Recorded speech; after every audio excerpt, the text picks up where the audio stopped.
हे guys, good evening. So ये I guess episode 16 है in the business update series.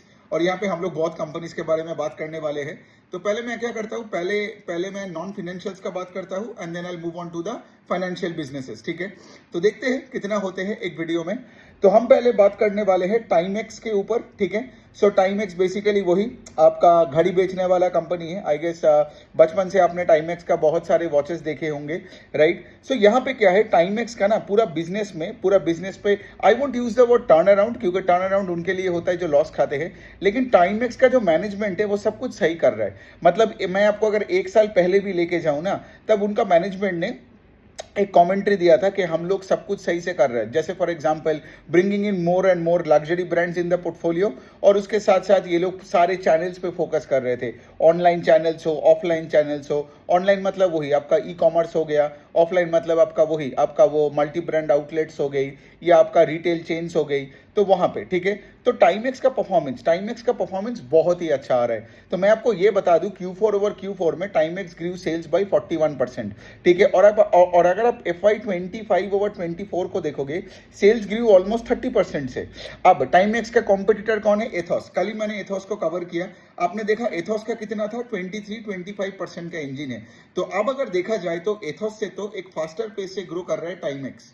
समझ में आ रहा है, क्योंकि एथॉस का engine is a 25% growth engine, sales growth का बात कर रहा हूं मैं हमेशा। और टाइमेक्स का क्या है, 41% का एक ग्रोथ इंजन है। अगर मैं Q4 ओवर Q4 लूं, इवन जैसे मैंने बताया पूरे साल का लो तब भी 30% के आसपास आता है। So Timex is now growing at a faster pace than Ethos. ये पहला पॉइंट। दूसरा पॉइंट ये है कि अगर आप टाइमेक्स का जितना भी आगे से उनका गेस है, वर्साशे है, उनका जितना भी आप मतलब इंडिविजुअल ब्रांड्स को देखोगे, all the brands are doing well. ऐसा नहीं कि कोई एक ब्रांड का हाथ पकड़ के टाइमेक्स का ग्रोथ का नंबर दिखा रहे। सारे ब्रांड्स अच्छे कर रहे हैं, सारे चैनल्स अच्छे कर रहे हैं। अब देखोगे ये पिछले 1-1.5 साल में कि मैनेजमेंट ने क्या किया, मैनेजमेंट ने कंपनी का एक्सपोजर बढ़ाया। मतलब बहुत एडवर्टीजमेंट में खर्चा किया, ये सारे एक्टर एक्ट्रेसेस को कंपनी में लेके आया। आई थिंक रिसेंटली उन्होंने बॉबी देओल को भी एक्वायर किया। ठीक है, मतलब as a brand ambassador for one of their brands. So the point is Bobby Deol, I think last year इनका वरुण धवन के साथ भी टाई अप हुआ था। ठीक है, सो बेसिकली क्या हो रहा है कि टाइमेक्स एकदम जाग चुका है। इस तरीके से आप देख सकते हो। पहले ये कंपनी कैसा हुआ करता था, पहले इनका कोई ग्रोथ था ही नहीं। पहले इसका 5, 7, 8, 9% का ग्रोथ हुआ करता था। ठीक है, लेकिन लास्ट ईयर से आप देखोगे कि कोई भी क्वार्टर उठा के देख लोगे, टाइमेक्स का पेस ऑफ ग्रोथ बढ़ गया बिजनेस का। एंड इट्स बिकॉज अभी मैनेजमेंट सही में पुश कर रहा है इट्स प्रोडक्ट्स, और ऐसे डिजिटल मीडिया में एडवर्टीजमेंट करवाना, अपने अपने फिजिकल मीडिया में एडवर्टीजमेंट करवाना, जो भी करना हो रहा है सब कुछ कर रहे हैं। और अभी तो कंपनी का Q4 का नंबर तो बहुत ही अच्छा आया। इवन इनका अगर आप एडवर्टीजमेंट कॉस्ट देखोगे, that number keeps going up and that's a good thing, right. Because देखिए, जिन बिजनेस का कोई ग्रोथ नहीं आता है वही एडवर्टीजमेंट कॉस्ट को बचा के EPS बढ़ाने का कोशिश करता है। सो टाइमेक्स का जैसे मैंने बताया, एक यहाँ पे ब्रांड एंडोर्समेंट्स हो रहा है, एडवर्टीजमेंट, सेल्स एंड मार्केटिंग में बहुत पैसा खर्चा कर रहा है। सो अच्छा है ये बिजनेस, इसको आप देख सकते हो। Because now this grows at a faster pace than Ethos. इतने दिन से एथॉस का कोई उतना कुछ कंपटीशन नहीं था इन टर्म्स ऑफ वॉचेस के मार्केट में। ठीक है, वो टाइटन का वॉचेस का मैं उतना देखता नहीं हूँ, बिकॉज टाइटन का मेन ही है आपका ज्वेलरी और Tanishq, which is 90% of sales, right. So उनका वॉचेस का डिवीजन उतना कुछ खास नहीं है, जबकि टाइटन का भी वॉचेस का डिवीजन अच्छा ही कर रहा है। ठीक है, लेकिन हैविंग सेड दैट, जो दो मेन प्लेयर है जो कि एकदम नीश मतलब वॉच मार्केट में है, टाइमेक्स और आपका एथॉस। अभी तो टाइमेक्स एथॉस से बेटर कर रहा है। चलिए अब हम बात करते हैं टिप्स म्यूजिक का। तो टिप्स का देखिए, टिप्स का तो कॉन कॉल में मैं था, तो उनका मैनेजमेंट का कहना है कि अगले साल FY26 में हम लोग 30% से ग्रो करेंगे और हमारा मार्जिन प्रोटेक्टेड रहेगा। अब देखिए टिप्स का खेल क्या है। टिप्स का खेल बेसिकली यही है कि ये जो 30% का ग्रोथ आएगा, ये मोस्टली आएगा बाई नया कंटेंट से। ठीक है, अब टिप्स क्या करता है बताओ, वो तो एक म्यूजिक लाइसेंसी कंपनी है, राइट। सो आज आप देखोगे टिप्स का पुराने जो भी है, अलका याग्निक या कुमार सानू, फिर आपका ये सोनू निगम से लेके सारे इनका जो भी गाने हैं उनका कॉपीराइट, मतलब उनका मालिक कौन है, उनका मालिक है टिप्स। ठीक है, और ये टिप्स में ही काम करता है ऐसे लोग, ये अरिजीत सिंह या फिर से फॉर एग्जांपल आपका और भी दिलजीत दोसांझ बोलो या कोई नया नया जो स्टार आते हैं, सो टिप्स का काम क्या है? टिप्स का काम है कि लेट से कोई एक गाना बनाना, उसका सारा कंटेंट का खर्चा उठाना, और फिर उसके बाद क्या करते हैं वो, ये स्ट्रीमिंग प्लेटफॉर्म्स के पास जाके उस गाने को छोड़ते हैं। जैसे आपका स्पॉटिफाई हो गया, यूट्यूब हो गई, Gaana, Saavn pro, so on and so forth. Now यहाँ पे खेल क्या हो रहा है? जैसे मैंने बताया, उनका 30% का ग्रोथ का गाइडेंस है और उन्होंने बताया कि उनका मार्जिन नहीं घटेगा, which is a good sign. अब ये तो नया कंटेंट से एक आएगा, लेकिन मेन जो गेम हो रहा है ना टिप्स में, वो है सब्सक्रिप्शन का गेम। आप पहले पहले देखते थे कि लाइक जब आप लेट से फॉर एग्जांपल गाना सुनते भी थे, तो आप एक गाना के, जब कोई भी लेट से स्पॉटिफाई का एग्जांपल ले लो, आप स्पॉटिफाई के अंदर जाते थे, फ्री में गाना सुनते थे और गाने के बीच में एडवर्टीजमेंट आता था, ठीक है? तो ये टिप्स वगैरह कैसे कमाता था? वो एडवर्टीजमेंट का रेवेन्यू का एक हिस्सा लेके, बिकॉज प्लेटफॉर्म किसका है? स्पॉटिफाई का है, लेकिन कंटेंट किसका है? टिप्स का है। समझो बात को। या फिर टिप्स क्या करते हैं ना, दूसरों का भी कंटेंट खरीदता है, ठीक है? एंड ऑफ कोर्स ये जो गाना होता है, ये फिल्म म्यूजिक होता है, अंदर नॉन फिल्म का भी म्यूजिक होता है, ठीक है? ऐसे कोई आपका एल्बम वगैरह, सो ऑन एंड सो फोर्थ। लेकिन अब क्या हो रहा है, जब मेगा ट्रेंड जो हो रहा है वो यही है कि ज्यादा से ज्यादा लोग अभी सब्सक्रिप्शन दे रहा है। जैसे मेरा स्पॉटिफाई का सब्सक्रिप्शन है, मेरा जैसे यूट्यूब म्यूजिक का ही सब्सक्रिप्शन है, बिकॉज मुझे वो एड वैड नहीं मतलब सुनना है। और धीरे धीरे करके यही मेगा ट्रेंड में क्या हो रहा है, टिप्स जैसे कंपनीज को बहुत फायदेमंद हो रहा है। बिकॉज क्या होता है, सोचो, अगर लेट से स्पॉटिफाई में कोई से फॉर एग्जाम्पल कोई पैसा दे नहीं रहा था इन सब्सक्रिप्शन, ठीक है? तो लेट से वो जो एड रन करवा के, बिकॉज जो एडवर्टीजमेंट कंपनी है वो किसको पैसा देता है? एड रन करवाने के लिए स्पॉटिफाई को देता है, और स्पॉटिफाई उसका एक हिस्सा टिप्स को देता है, बिकॉज अल्टीमेटली वो बंदा स्पॉटिफाई में जाके टिप्स का ही तो गाना सुनता है। स्पॉटिफाई का खुद का तो कुछ नहीं है ना, कोई तो म्यूजिक लेवल नहीं है। लेकिन अब यहाँ पे खेल ध्यान से समझो, अगर पहले सिर्फ एडवर्टीजमेंट रेवेन्यू से टिप्स को 1 रुपए मिलता था, अब सब्सक्रिप्शन, वही कस्टमर जब सब्सक्राइब करता है मंथली या ईयरली या quarterly, what ever it is, tips को मिलता है 3 से 4 रुपए। समझ में आ रहा है? तो इसका क्या मतलब, सब्सक्रिप्शन रेवेन्यू 3 से 4 गुना है ओवर एडवर्टीजमेंट रेवेन्यू। समझ में आ रहा है? सो बेसिकली अब क्या है कि आज कोई भी प्लेटफॉर्म में अगर आप देखोगे, ज्यादा से ज्यादा लोग सब्सक्राइब कर रहा है, ज्यादा से ज्यादा लोग सब्सक्रिप्शन ले रहे हैं, क्योंकि उनको एडवर्टीजमेंट नहीं अच्छा लगता है, जैसे मुझे भी एकदम अच्छा नहीं लगता है। सो यही हो रहा है मेगा ट्रेंड। एंड टिप्स क्या है? टिप्स म्यूजिक का बात कर रहा हूं मैं यहाँ पे। सो टिप्स म्यूजिक का बेस्ट पार्ट यही है ना कि आज आप देखोगे इनके पोर्टफोलियो में मतलब सारे अच्छे अच्छे गाने हैं। जो नया नया गाने आते हैं उनका भी कंटेंट का क्रिएशन और कंटेंट का सारा चीज़ें टिप्स ही संभालते हैं। सो बेसिकली क्या है, गोइंग फॉरवर्ड ज़्यादा से ज़्यादा लोग जितना सब्सक्रिप्शन लेंगे उतना ज़्यादा से ज़्यादा टिप्स पैसे बनाएगा। सो 30% का एक ग्रोथ का इंजन है, अच्छी बात है। जैसे ऑलरेडी आपने एक चीज़ ऑब्जर्व किया कि हमने ऑलरेडी 3 अच्छे ग्रोथ कंपनीज के बात किया। जैसे एथॉस 25% का एक इंजन है, फिर हमने देखा कि हमारा Timex group, right, Timex group तो 41% से ग्रो किया Q4 ओवर Q4 और 30% से ओवरऑल ग्रो किया। और टिप्स ने गाइड कितना किया, 30% से के हम ग्रो करेंगे इन FY26 ओवर FY25। चलो ये हो गया। अब चलिए हम थोड़ा बात करते हैं रेडिको खैतान और एसोसिएटेड अल्कोहल की, 2 अल्कोहल कंपनी की। सो बेसिकली क्या हुआ, रेडिको खैतान का नंबर्स इस बार बहुत अच्छा आया, ठीक है। इसका एक रीजन है। तो देखिए रेडिको का भी 2 पोर्टफोलियो है, ठीक है। एक है उनका प्रेस्टीज एंड अबव, जहां पे let's say for example expensive high margin दारू बेचते हैं, ठीक है। आप देखोगे उनका एक रॉयल रणथंबोर रामपुर करके ऐसा दारू का पोर्टफोलियो है। और दूसरा जो उनका था वो है कि उनका ये जो देसी दारू और से फॉर एग्जांपल IMFL कैटेगरी में भी जो ये पॉपुलर कैटेगरी में आता है, मतलब सस्ता, ठीक है। सो बेसिकली क्या हुआ था इतने दिनों से, पिछले 1-1.5-2 साल से आपको तो पता ही है क्या हुआ था कि raw material prices went up. मतलब ये जो ENA के प्राइसेस, बार्ली का प्राइसेस, वीट का प्राइसेस, मतलब दारू बनाने के लिए जो भी लगता है उन सब का प्राइसेस बढ़ गया था। और इन्फ्लेशनरी प्रेशर के वजह से ये लोग क्या कर रहे थे, ये जो पॉपुलर कैटेगरी है और ये जो इंडियन मेड दारू का जो मार्केट है, इस मार्केट से वॉल्यूम ग्रोथ ही ऑलमोस्ट चला गया था, ठीक है। तो इसीलिए क्या था, रेडिको का जो पूरा बिजनेस में ग्रोथ आ रहा था, वो ग्रोथ आ रहा था आपका प्रेस्टीज एंड अबव कैटेगरी में। और उसके साथ साथ एक और नया डेवलपमेंट हुआ in the state of Andhra Pradesh. Andhra Pradesh में पहले लेट से सिर्फ सरकारी आउटलेट से ही दारू बिकता था, ठीक है। लेकिन उनका जो गवर्नमेंट, ये जो रिसेंट गवर्नमेंट है, तो वो आके उन्होंने क्या किया, पूरा ये उन्होंने पॉलिसी बदल दिया।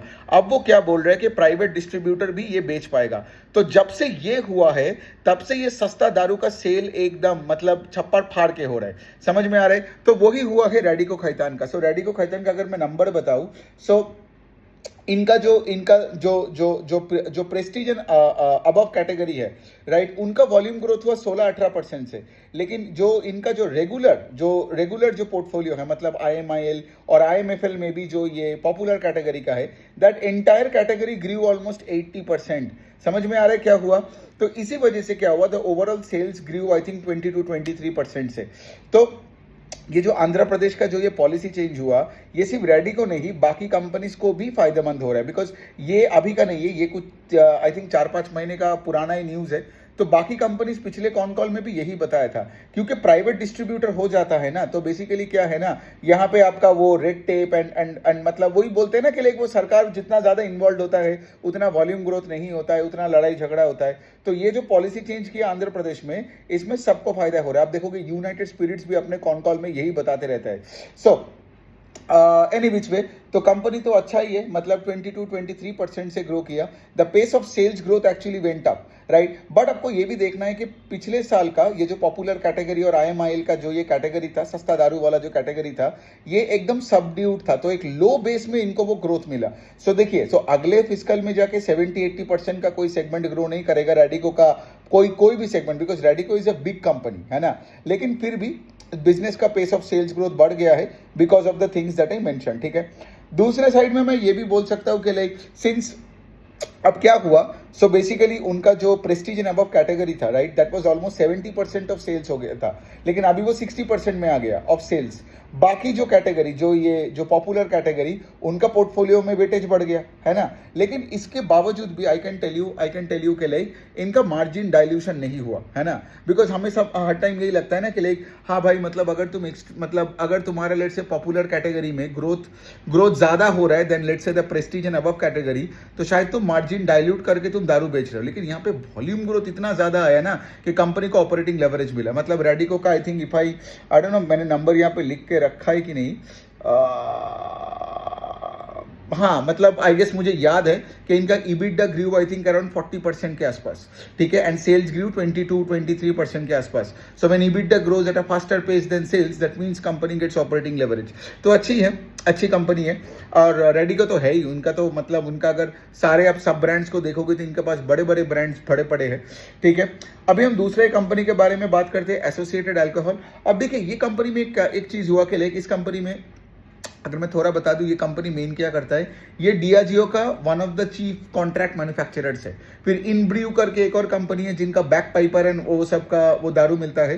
तो इनब्रू और डियाजियो का one of the chief contract manufacturers in India है, ठीक है। मतलब ये सब डियाजियो मतलब से ये सब वैट 69 हो गया, स्मर्नॉफ हो गई, राइट, फिर आपका ये जो बैक पाइपर बोला, इन सब का दारू बना के बेचने वाला है, ठीक है। तो इसलिए they are the contract manufacturers. और इसके साथ साथ क्या है, इनका खुद का भी आई थिंक निकोबार जिन करके कोई एक जिन है, एक दो और विस्की का पोर्टफोलियो है, ठीक है।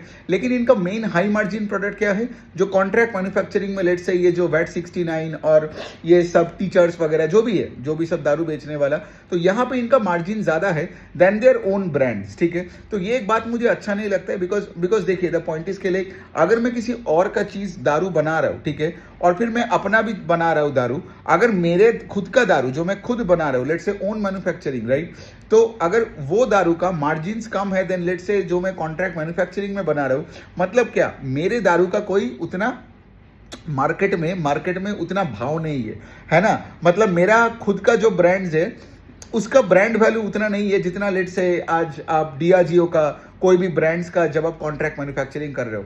तो इससे क्या होता है ना, इससे मैं यही बोल रहा हूँ कि लाइक ये मुझे उतना अच्छा नहीं लगता है। मतलब मैं ये नहीं बोल रहा हूँ कि वो खुद का दारू क्यों बना रहे ना बना रहे, ठीक है, वो अलग बात है। लेकिन ऑल आई एम सेइंग इसके लाइक देन इनको ज्यादा कॉन्ट्रैक्ट मैन्युफैक्चरिंग में ही फोकस करनी चाहिए ना, राइट। बट एनी विच वे, अब द थिंग इसके कंपनी और क्या करता है, कंपनी आप देखोगे ये जो एक्स्ट्रा न्यूट्रल अल्कोहल ENA भी बनाता है, इथेनॉल भी बनाता है, ठीक है। अब ये ENA और इथेनॉल क्या है, ये है रॉ मटेरियल्स। तो ये रॉ मटेरियल्स बनाते हैं खुद के दारू बनाने के लिए, राइट, या फिर ये रॉ मटेरियल्स दूसरे दारू बनाने वाले कंपनीज को भी बेचते हैं, ठीक है। अब यहाँ पे क्या हुआ, Q4 ओवर Q4 में आप देखोगे इनका कोई सेल्स का ग्रोथ नहीं आया है। ये क्यों नहीं आया, लॉजिकली सोचो, ये जो ENA का बात बोला मैंने, ठीक है, ये जो रॉ मटेरियल है दारू बनाने का, ये ENA prices is a commodity, तो ये बहुत फ्लक्चुएट करता रहता है। अभी ENA prices are very low, तो कंपनी का कहना है कि अगर हम ईएनए को बेचे, ठीक है, तो हमें बहुत कम इनकम होगा इससे, ठीक है, हमें मार्जिन्स को कट करके हमें बेचना पड़ेगा। सो हम ईएनए को होल्ड कर रहे हैं ताकि गोइंग फॉरवर्ड जब ईएनए प्राइसेस थोड़ा ऊपर आएगा तब हम बाजार में जाके उसको बेचेंगे, ठीक है। लेकिन क्या हुआ, सिंस तुमने एक पर्टिकुलर हिस्सा को पूरा होल्ड करके रख दिया, तुम्हारा ओवरऑल कोई सेल्स ग्रोथ नहीं हुआ। और ये दूसरा चीज जो मुझे इस कंपनी का उतना अच्छा नहीं लगा वो है कि लाइक इनका जो कॉन्ट्रैक्ट मैन्युफैक्चरिंग का जो भी ये दारू बेच रहे हैं, उनका volume growth is only 4-5-6%। Volume growth या सेल्स ग्रोथ आप एक बार देख लेना, 4-5-6%। मतलब क्या, तुम्हारा जो हाई मार्जिन वाला सेगमेंट है उसमें हार्डली तुम्हारा मिड सिंगल डिजिट का ग्रोथ है, राइट। ग्रोथ कहां पे ज्यादा है पता है, खुद के ब्रांड्स का, समझ में आ रहा है, वो 25-30% से ग्रो कर रहा है, ठीक है। लेकिन द प्रॉब्लम इज, क्या बोला मैंने, those are lower margin products than the contract manufacturing products, ठीक है। तो ओवरऑल इस बिजनेस का अगर मैं बोलूं तो थोड़ा सा ठंडा ही नंबर से मुझे रेडिको खैतान बेटर लगा, बिकॉज रेडिको खैतान का एटलीस्ट जो पॉपुलर कैटेगरी और IMIL के कैटेगरी का वॉल्यूम बूस्ट के वजह से एटलीस्ट उनका overall pace of sales growth बढ़ा और कंपनी को ऑपरेटिंग लेवरेज भी मिला। मतलब Radico Khaitan with a bigger base is basically growing at 22%, जबकि यहाँ पे आप देख सकते हो एसोसिएटेड अल्कोहल जो कि सिर्फ 5 स्टेट में है and they couldn't grow sales, okay. तो ये हो गया एक बात। दूसरा बात ये भी है कि लाइक अगर मैं एक्सपेंशन प्लान का बात करूं तो मैं ये बोल सकता हूं कि like you know that they are I think trying to reach out to 5 more states. मतलब 5 स्टेट है और 5 में जाना चाहता है, लेकिन हैविंग सेड दैट वही 0% का ग्रोथ है, ज्यादा कुछ हुआ नहीं। बाय द वे अगर आपका FY25 ओवर 24 देखोगे तो तब आपको लगेगा भाई इनका तो बहुत अच्छा ग्रोथ है। क्यों? बिकॉज उनका जो इथेनॉल का प्लांट है वो इसी साल बिठाया था, मतलब FY25 में बिठाया था। तो वो बिठाने के बाद क्या हुआ, 24 के ऊपर ओवरऑल लेवल पे, फिस्कल लेवल पे एक अच्छा सा ग्रोथ दिखा। But having said that Q4 over Q4 because they are holding on to that ENA अभी, बिकॉज प्राइसेस आर डाउन, इसी वजह से उतना सेल्स ग्रोथ नहीं आया। चलिए अब हम बात करते हैं पॉलीकैब और KEI का। दोनों का नंबर्स बहुत अच्छे आया है, ठीक है, दोनों 25% से ग्रो किया, ठीक है, Q4 ओवर Q4 में। KEI का एक्चुअली क्या है, जब उन्होंने नया प्लांट बिठाया था तो उन्होंने ये बताया था कि like we will continue to grow sales at 16 to 17% CAGR for 4-5 years, ये उनका गाइडेंस था। लेकिन KEI outperformed on their guidance और 25% से ग्रो किया। KEI का अब देखिए दो तरीके से आप केबल एंड वायर को बेच सकते हो, ठीक है। एक हो गया आपका इंस्टीट्यूशन, दूसरा हो गया आपका ये डीलर डिस्ट्रीब्यूटर। KEI का जो डीलर डिस्ट्रीब्यूटर वाला सेगमेंट है, विच इज आई थिंक अभी तो 50% के ऊपर होगा of total sales, that segment grew almost 42-43% से। बाकी ऑफ कोर्स इंस्टीट्यूट मतलब लेट्स से फॉर एग्जांपल आपको अगर गवर्नमेंट का कोई बड़ा कोई प्रोजेक्ट चल रहा है, कोई एयरपोर्ट बन रहा है, तो वहां पे लेट्स से फॉर एग्जांपल आपको सप्लाई देना पड़ेगा केबल का, और या फिर कोई वायर तो जनरली बिल्डिंग में होता है, और केबल आपको तो हर जगह लगता है, ये सब पावर केबल बोलो, ये बोलो वो बोलो। So any which way, so the dealer and the distribution network जो KEI खुद बढ़ाता है, राइट। सो वहां पे the pace of growth is higher than the institutional side. ये हो गया। अब यहाँ पे दूसरा साइड क्या है, पॉलीकैब का भी नंबर्स बहुत ही बढ़िया है, 25% से वो ग्रो किया। और पॉलीकैब का एक और अच्छी बात है कि उनका मार्जिन्स जो कॉन्ट्रैक्ट हो गया था, अभी वो मार्जिन्स भी वापस आ रहे हैं। कैसे? देखो पहले क्या था, एक टाइम पे आई रिमेंबर, आई थिंक ये 2 साल पहले की बात है, मतलब ये लोग क्या करते हैं, डोमेस्टिक मार्केट में और इंटरनेशनल मार्केट में अपना केबल एंड वायर बेचते हैं, ठीक है। सो बेसिकली पॉलीकैब का 2 साल पहले इंटरनेशनल मार्केट्स पर ऑलमोस्ट 9 to 10% ऑफ सेल्स, जो कि अभी 6% के आसपास है। अब आप बोलोगे ये इंपॉर्टेंट क्यों है, बिकॉज वहां पे अगर आप सेम वायर या सेम केबल बेच रहे हो तो आपको मार्जिन ज्यादा मिलता है, ठीक है। और पिछले 1-1.5 साल में क्या हुआ पॉलीकैब का कि इंटरनेशनल मार्केट्स में एकदम हालत खराब था। So as a result of इस क्या हुआ, उनका ये जो international part of the total sales का है पोर्टफोलियो का, that part has come down, got it. So 9 to 6% हो गया। लेकिन रिसेंटली मैं देख रहा हूं कि लाइक ये धीरे धीरे स्टेबलाइज हो गया है, और मैनेजमेंट ने ये भी बताया कि FY26 में the international part to total sales, ये जो परसेंटेज है, जो 6% है, this number will go up. लेकिन उन्होंने कोई पर्टिकुलर नंबर नहीं दिया। दूसरा साइड ये है कि पॉलीकैब और KEI में एक डिफरेंस है। पॉलीकैब का तो केबल एंड वायर का बिजनेस है, लेकिन उसके साथ एक FMEG का भी बिजनेस है। FMEG मतलब से पंखा, light, switch board and everything, ठीक है। केईआई का नहीं है, केईआई एक प्योर प्ले, एक आपका क्या बोलता है, एक केबल एंड वायर कंपनी है। लेकिन पॉलीकैब का क्या है, जो एफएमईजी है, जो इसमें बहुत पैसा डालता रहा, इसमें बहुत लोगों को एम्प्लॉय किया, एडवर्टीजमेंट में खर्चा किया, और इतने दिनों बाद अब हम देख रहे हैं कि पॉलीकैब का ये जो एफएमईजी का सेगमेंट है, ये अभी ईबिट लॉस से ईबिट प्रॉफिट में आया, विच इज अ गुड थिंग ना, बिकॉज तुम्हारा अभी एक दूसरा डिवीजन जब ईबिट प्रॉफिट आता है तो तुम्हारा ओवरऑल ईबिट बढ़ता है। तो इसीलिए अब देखो कि पॉलीकैब को ऑपरेटिंग लेवरेज भी मिला। आई थिंक उनका प्रॉफिट आफ्टर टैक्स ग्रू अराउंड 40% के आसपास, तो अच्छी बात है ना। तो केबल एंड वायर का भी यहाँ पे demand scenario is very high. आपने देखा होगा आरआर केबल का भी उनका गाइडेंस है अगले 3 साल में to grow the cable and wire segment by around 18 to 20%, और आरआर केबल भी बहुत बुलिश है इन द एफएमईजी सेगमेंट। तो यहाँ पे पॉलीकैब, केईआई और आरआर केबल देखने के बाद हमें क्या समझ में आया कि तीनों companies growing at a fast pace, ठीक है। 20-25% के रेंज में तीनों कंपनी ग्रो कर रहा है, और तीनों के तीनों में आप देख रहे हो यहाँ पे कॉस्ट कंट्रोल हो रहा है। एक और रीजन ये है कि जब लेट्स से फॉर एग्जांपल तुम्हारा ये कॉपर एल्यूमिनियम का प्राइसेस बढ़ता है, what this companies do, they pass on the price, ठीक है। तो कभी कभार क्या होता है ना, जैसे मैंने पॉलीकैब का इंटरनेशनल मार्केट का बात किया, राइट, कि वहां पे जितना ज्यादा सेल्स होगा पॉलीकैब का और ऑपरेटिंग लेवरेज मिलेगा।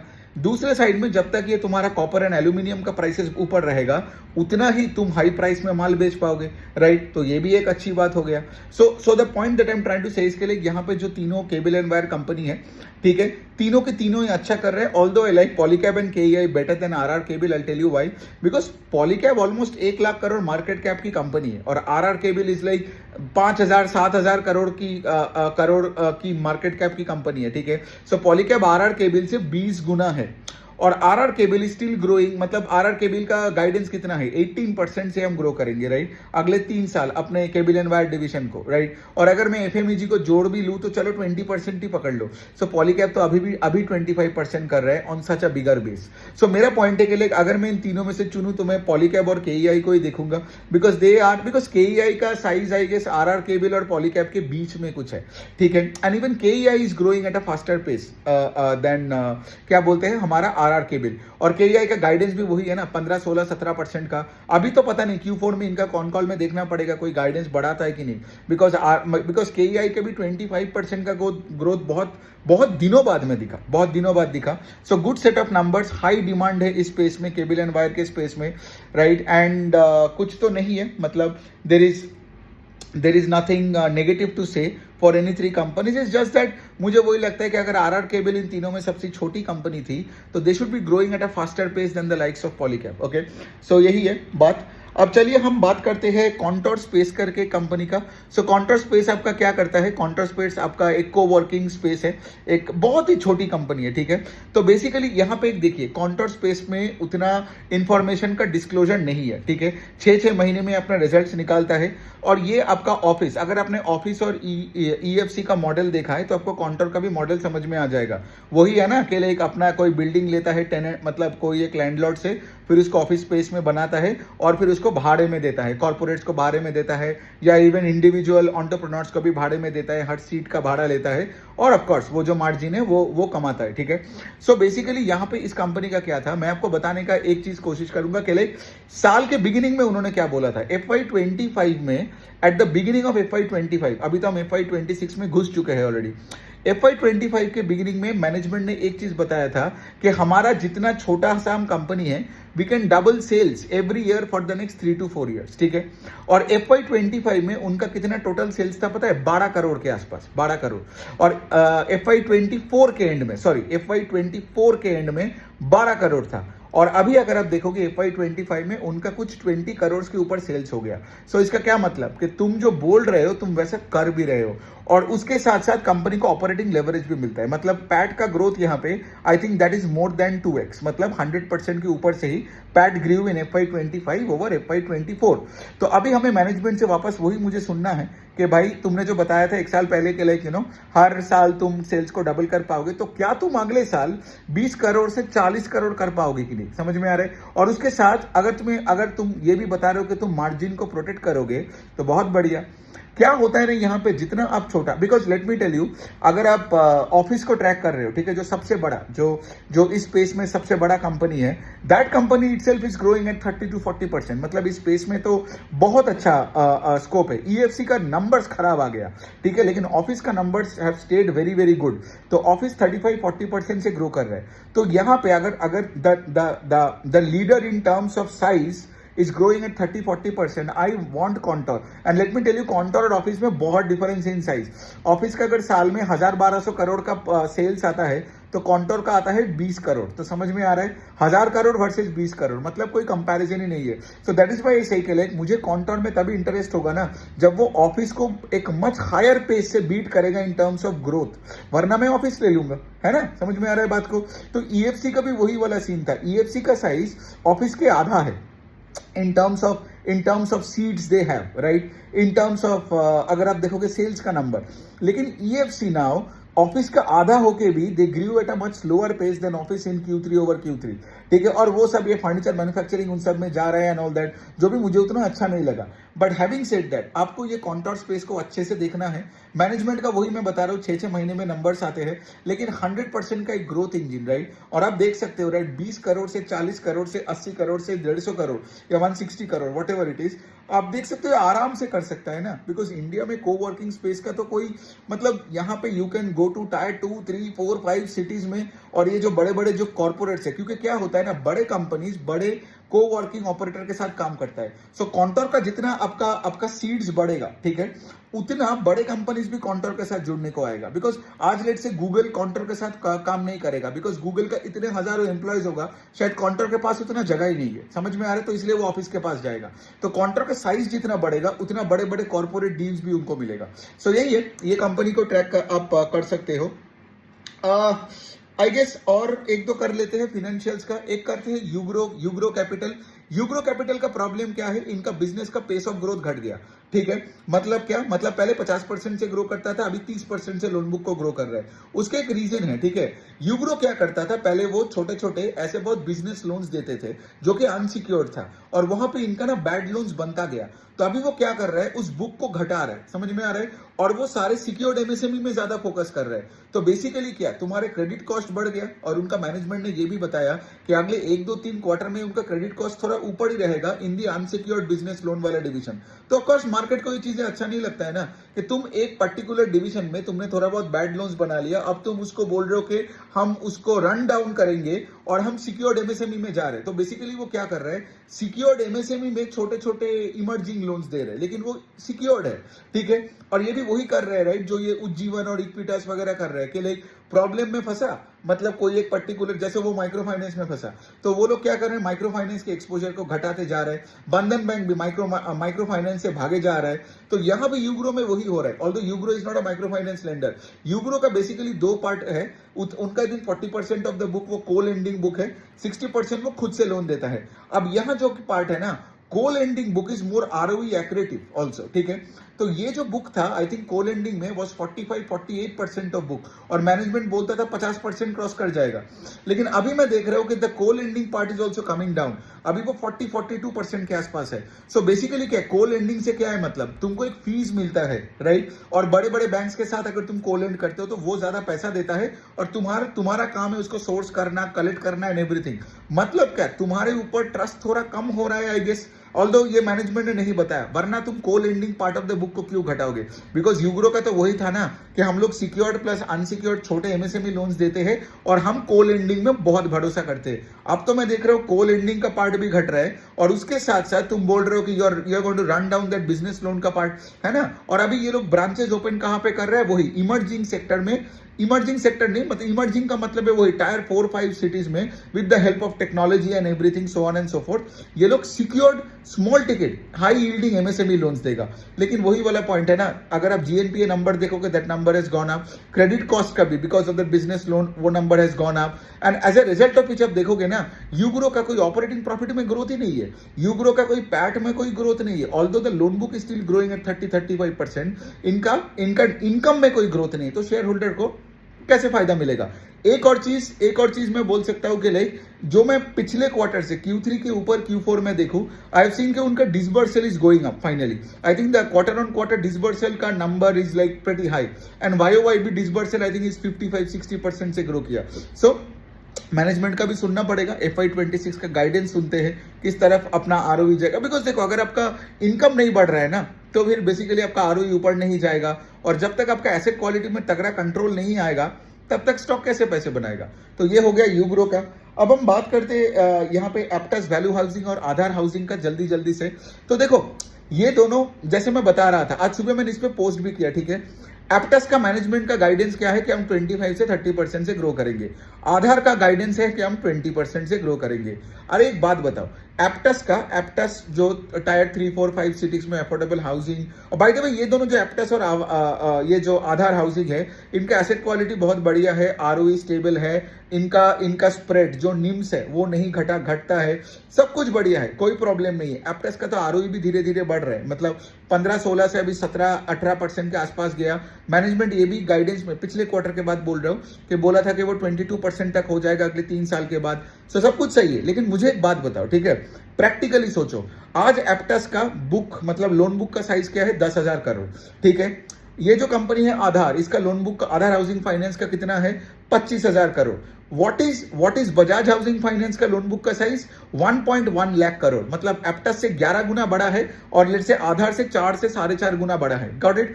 And Bajaj housing finance is itself growing at 25%। सो आपको मार्केट में हमेशा पीयर टू पीयर के एंगल से देखना पड़ेगा कि अगर आपसे बहुत बड़ा कोई पीयर, राइट, जैसे मैंने वो ऑफिस वाला एग्जांपल दिया कॉन्टोर के साथ, अगर office is growing at a faster pace than Contour, तो मैं इतना ज्यादा रिस्क लेके कॉन्टोर में पैसा क्यों डालूं? समझ में आ रहा है? तो सेम लॉजिक पे अगर बजाज हाउसिंग फाइनेंस इज 1 अरे आप भूल जाओ कौन सा प्राइस टू बुक में है और क्या है, अगर वो 1 लाख करोड़ के लोन बुक पे दे कैन गाइड फॉर 26%, और कर भी रहे वो 25-26%, ठीक है। अगर वो करते जा रहे तो तुम 10,000 करोड़ के लोन बुक में क्या तुम 25% कर रहे हो? अब तुम मुझे बोलोगे कि लाइक भाई 25% तो बहुत अच्छा नंबर है, लेकिन मैं आपको सिखा रहा हूं कि मार्केट कैसे सोचता है। समझ में आ रहा है? ये बात ऐसा नहीं है कि आपने थ्योरी लगा दिया कि एक कंपनी बहुत अच्छा है। क्या होता है ना, लोग जब एक कंपनी को पढ़ता है तो दूसरे कंपनी के बारे में सोचना भूल जाते हैं। इसलिए तो मैंने इन्वेस्टिंग चेकलिस्ट का वो वर्कशॉप बनाया, ताकि आपको ये जो कार रेस का एनालॉजी या हॉर्स रेस का एनालॉजी, जिस तरीके से भी आप देखोगे, you will have more sense कि आपको दूसरे कंपनीज के साथ भी देखना है। And let me tell you one thing, अगर आपका एक पीयर ग्रुप में एक बड़ा कंपनी आपके साइज से is growing at a faster pace than you, तो आपके स्टॉक में पैसा बनना डिफिकल्ट है। इसलिए आप देखोगे एप्टस के स्टॉक में उतना पैसा नहीं बनता है। आप देखोगे Aadhar housing finance, even though the number is so good, हमेशा 20% करता है। बट अगर मैं बजाज हाउसिंग फाइनेंस नहीं ले रहा हूं, I and am buying let's say Aptus should grow at a faster pace ना, right, then let's say Bajaj housing finance. But having said that, Aptus हो या आपका आधार हो, दोनों बहुत बढ़िया कंपनी है, इनमें कोई प्रॉब्लम नहीं है, ना एसेट क्वालिटी का, ना इनका डीपीडी बकेट्स का, ना इनका कोई भी इश्यूज नहीं है। तो ये हो गया बात। चलो आज इतना ही रखते हैं, आई गेस 32 मिनट्स का वीडियो हो गया। सो मैं वो इन्वेस्टिंग चेकलिस्ट वर्कशॉप का वो रजिस्ट्रेशन डिटेल्स नीचे डाल दूंगा।